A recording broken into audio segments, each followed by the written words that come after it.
Anyway, the number one team in the West, the best team in the NBA on paper, the Utah Jazz, are another question mark. And a team that never came back down to earth. Maybe this is their earth now, just statistically the best team, or by record, the best team in the league.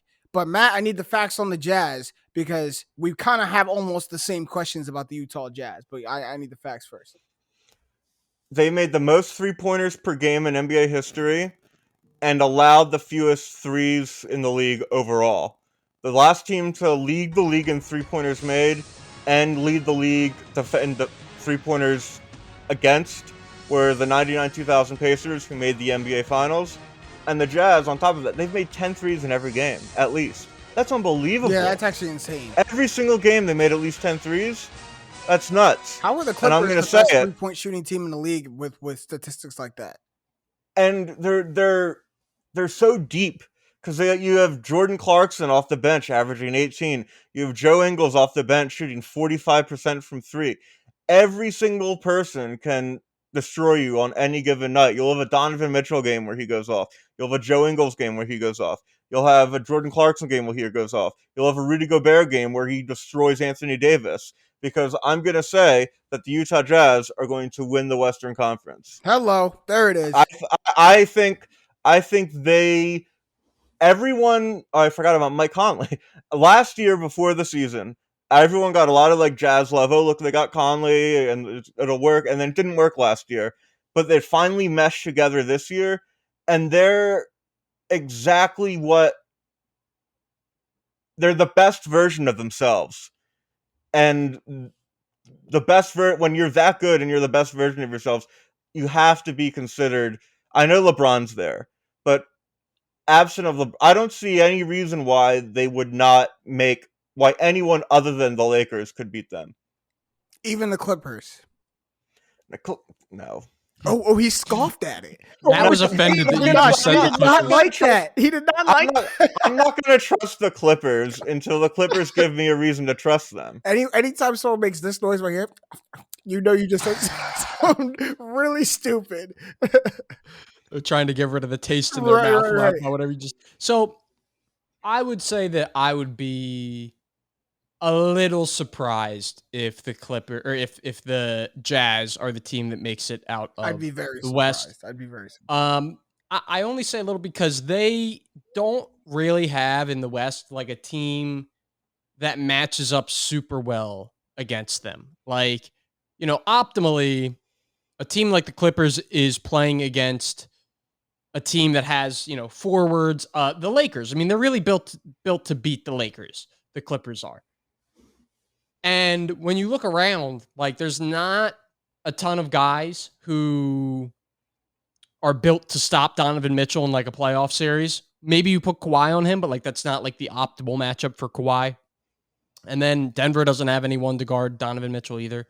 And they play great team basketball. So, like, I wouldn't be shocked to see Utah in the finals, but I would be the aspect of it that I think would surprise me the most is that a team led by Donovan Mitchell is like good enough to get, because like ultimately what it comes down to is like how great are your stars, and we can maybe get into like the Rudy Gobert conversation in a little bit here, which was hot before the show, but because it's hot. Just like I don't know, like your stars are ultimately like fourth quarter games. Who has the better stars? That's all, or who has the stars that are performing better? That's ultimately what it comes down to, and I'm not sure that can be Utah. All the time. I gotta say, the Jazz give me big Heat vibes from last season.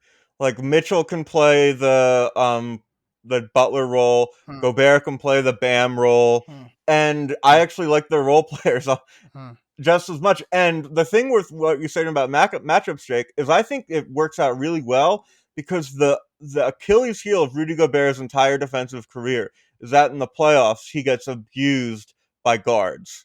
He just gets, like, especially James Harden, just time after time after time. He was unplayable.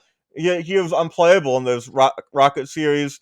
Last year, Jamal Murray did a really, really good job of taking him to task. And there's no guard in the West that year, other than Curry in the first round. But that's all. Like Curry will win 2 games by themselves, probably scoring like 50 points. But that's all the Warriors have. Mhm. So they're not a real threat. And I think Gobert matches up really well with Anthony Davis. I think there's a lot of just bodies you can throw to disturb LeBron. And I want the regular season to matter. So it's a little hopeful. Try to push it there. Two things. Matt, one, difference between the Jazz this year and the Heat last year is the Heat had the advantage of kind of sneaking up behind people as a 5 seed. Not having your target as a target on your back as a 1 seed. There's a difference there. There's a pressure that comes with that. And then Jake, I completely agree when you say the playoffs are about whose stars are better. Who are my stars better than your stars for a 7-game series, a best of 7 game series? My stars have to be better than your stars. And a team led by Donovan Mitchell, just right now, no disrespect to him, he's a good player. He's one of the stars in this league. But compared to the stars on the other team, LeBron James, Anthony Davis, Kawhi Leonard, Paul George, Nikola Jokic, Chris Paul, Devin Booker, I think those stars on pretty much all those teams that I named would perform better than Donovan Mitchell for a series, for a full series. So I would be very shocked if the Jazz came out the West because of that. I would say I understand they're not going to sneak up behind people like the Heat did, but the home court is so big, especially in a city like Utah, where like the altitude fucks with the players. Yeah, it really does. Players. And, they're 31-5 at home this year. Like, it's going to be really tough to go in there and win a game. Mm-hmm. And home teams, just in these 2 playing games that have already happened while we're recording, the home team won. Mm-hmm. So, with the increased capacity, that could be something to look out for. But only thing I'll say in defense of Donovan Mitchell is, think back to the bubble last year. It was literal insanity watching him and Jamal Murray go at it, right? And for Denver, it was Murray in that series, but, at any given time, it could have been Jokic. The problem with Utah, when we look into the Stars lineup, they have Mitchell who can take over a game on offense. And just about every other team has 2 guys. They have 2 guys pretty much on every contender, except for Denver without Murray now, where you have 2 guys who can dominate offensively. There's one guy on Utah that can dominate offensively. Mm-hmm. That's Donovan Mitchell. Mm-hmm. He's going to get all of the defensive looks. And that's because, and now let's bring it in. Here we go. Roll it in. Rudy Gobert is maybe the most one-dimensional star in the history of the NBA. Take that for what it is. People say he is having the greatest, and have stats. They don't just say, they have stats to back up Rudy Gobert having the best defensive season of all time. I'm here to tell you, not true. Rudy Gobert is not the best defensive player in the NBA. He's not. Whoa. He's not. Whoa. He's if I'm building a team, if I have to pick choose your ultimate defender, if you're starting a team and you're picking, or I don't really know how to phrase it, but defensive player of the year, but you're, in that, a guy who would rank in that category, I just get to select from there. Rudy Gobert is 3rd or 4th on that list.